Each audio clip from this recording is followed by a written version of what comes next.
जय Malhar news चॅनलच्या सर्व प्रेक्षकांना सपना चौधरीचा नमस्कार।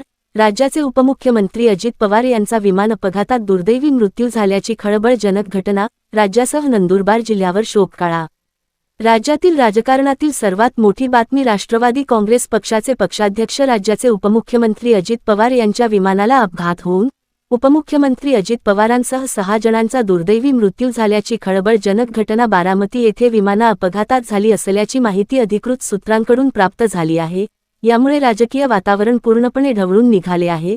सकाळी मुंबईहून बारामतीकडे जिल्हा परिषद निवडणुकीच्या प्रचार सभेसाठी राज्याचे उपमुख्यमंत्री अजित पवार हे निघाले असताना त्यांच्या विमानाला बारामती येथील विमानतळावर लँडिंग होण्यापूर्वीच गोजुबावीमध्ये लँडिंग दरम्यान अपघात झाल्याची दुर्दैवी घटना समोर आली आहे व या अपघातात राज्याचे उपमुख्यमंत्री अजित पवारांसह 6 जणांचा या विमान अपघातात मृत्यू झाल्याची घटना घडली आहे। सपना चौधरी, जय मल्हार न्यूज, नंदुरबार।